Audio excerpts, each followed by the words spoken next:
Greetings and salutations, everyone, and welcome back to another of my videos. My name is Dorraine Reid, and I make content on things that are cultural, creative, and educational. If this is your very first time stopping by my channel, welcome, welcome, welcome, and thank you so much for taking the time out to be here. And of course, if you are returning to my channel as usual, big up yourself, maximum respect. Now, I'm just going to dive straight into today's video. When I did this video that talks about the connection between Jamaican language and that of the Africans, one of my subscribers encouraged me to do a video that looked at the Irish within Jamaica. And so I went on a search. Now, listen to me.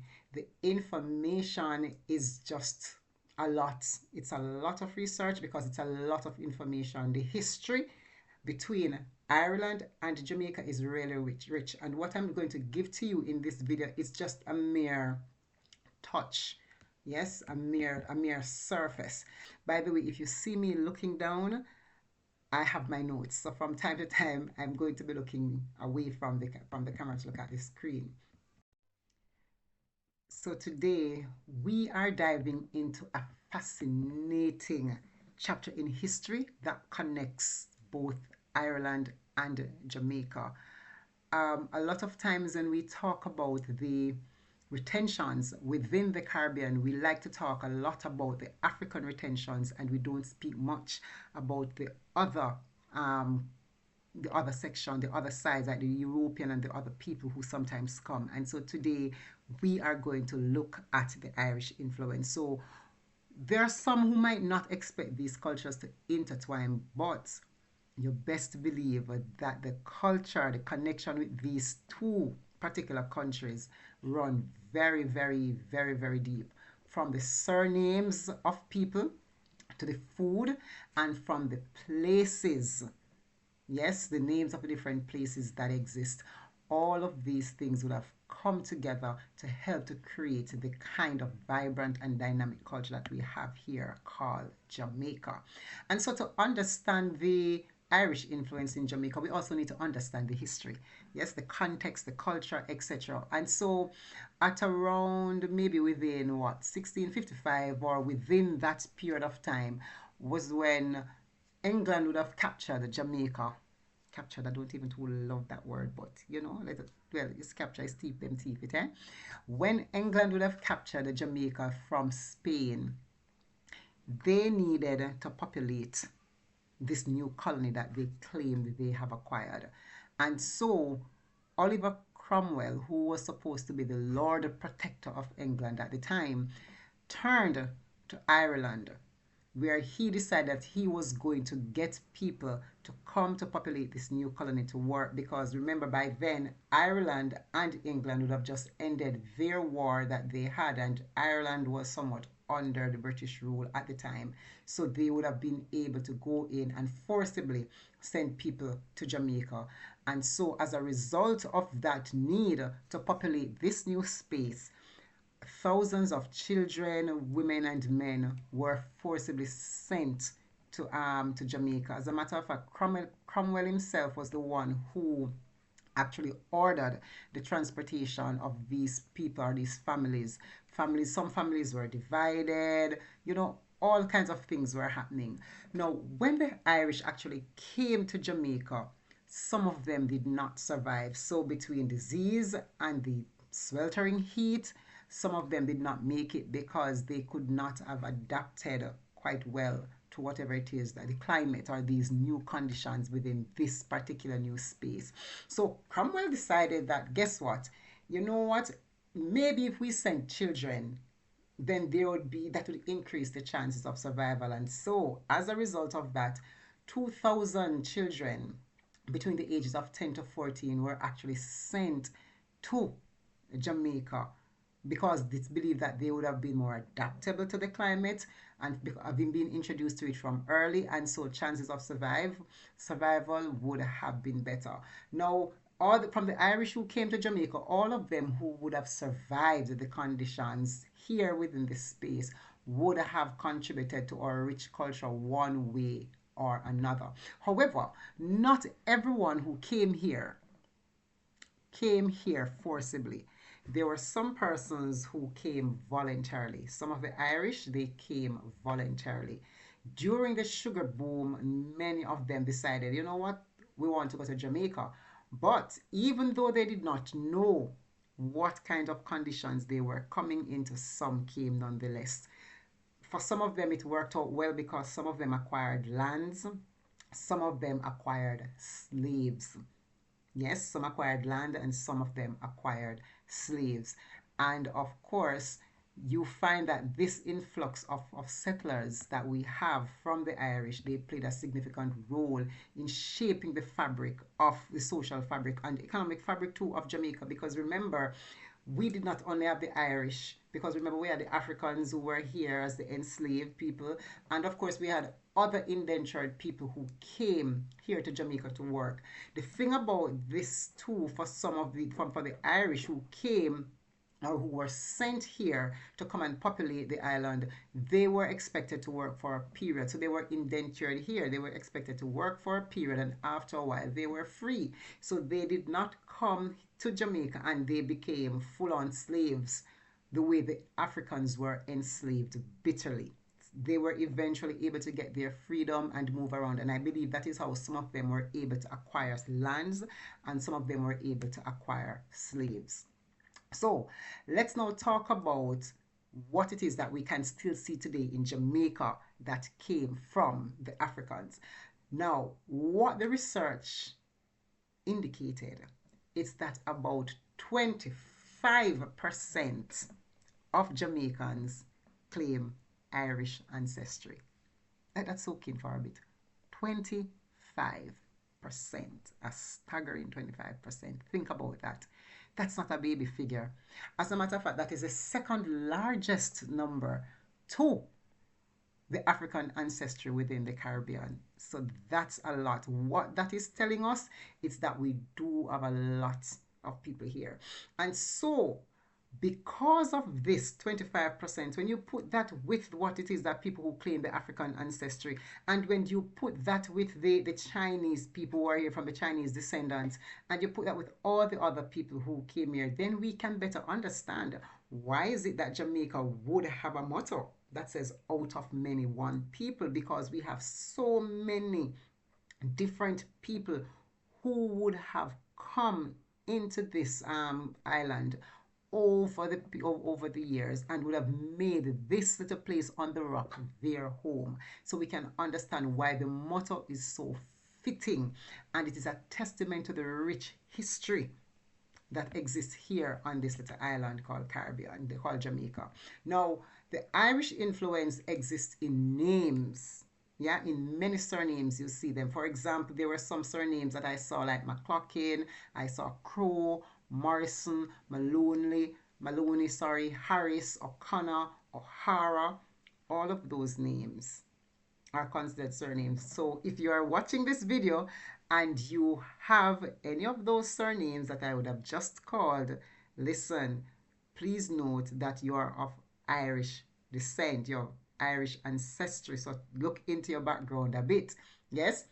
Now, not only do you have the names of people that reflects the ancestry, but you also have names of places that reflect this heritage. So for example, you have Irish Town, and I think that's one of the popular ones that's, you know, very direct. There's Dublin Castle, there's Sligoville, you have Belfast, you have Clonmel, you have Kildare.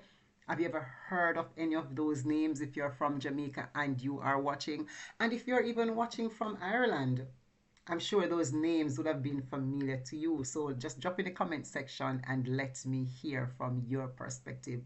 Now, all these places that bear the Irish names, what it is showing you how the settlers would have left their imprint on the geography of Jamaica.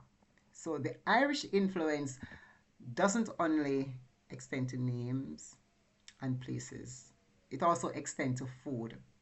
Now, you all know Irish moss, right? Jamaicans love an Irish. And of course, if you're going to use the patois, people are going to say, we want some Irish mash.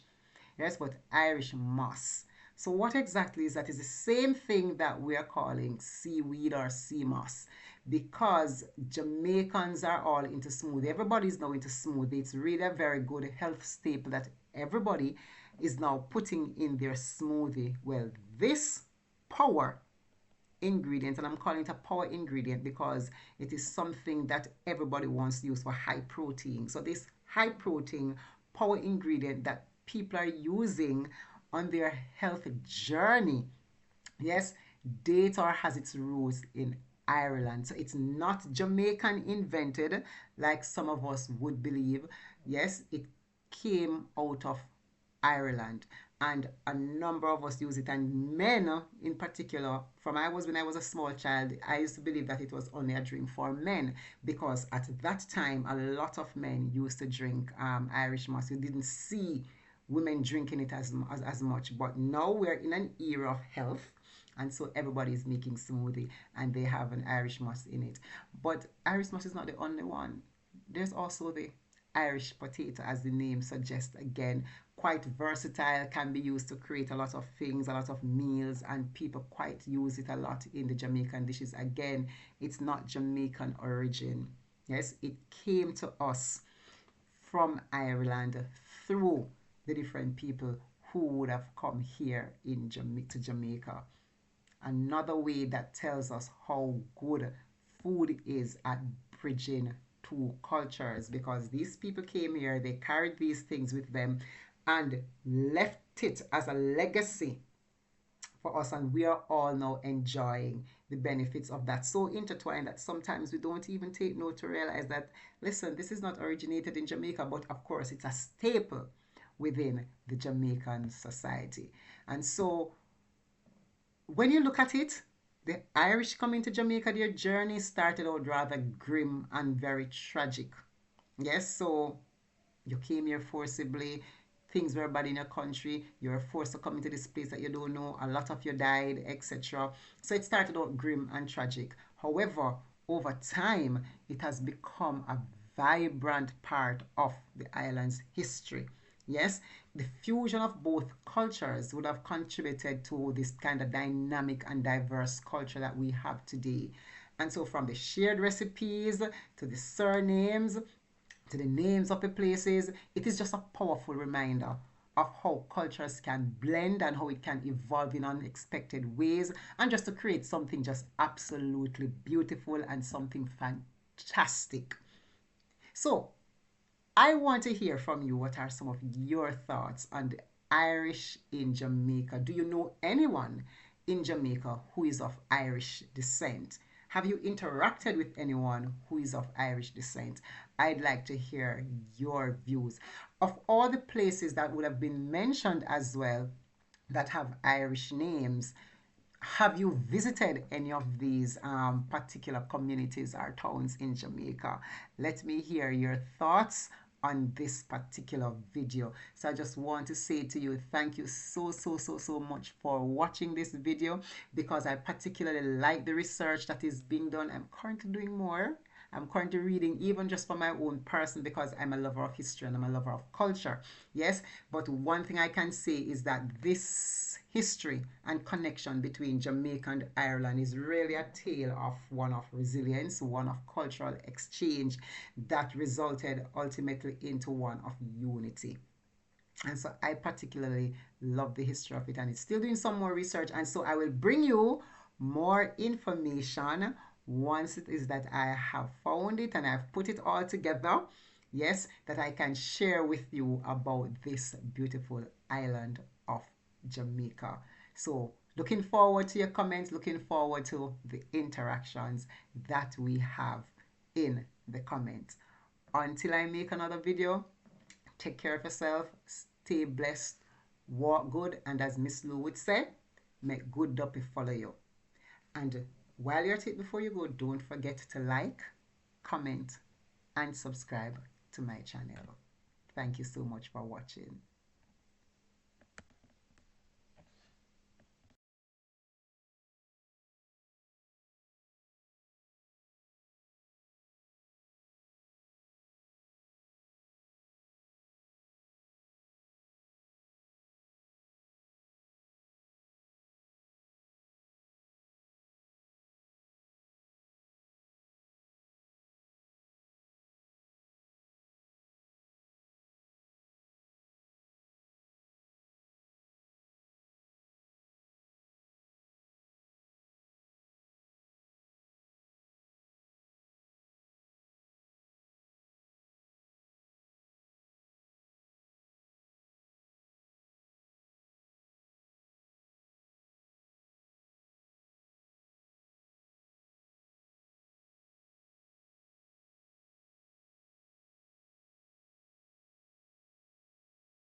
By the way, if you see me looking down, I have my notes. So from time to time, I'm going to be looking away from the camera to look at the screen.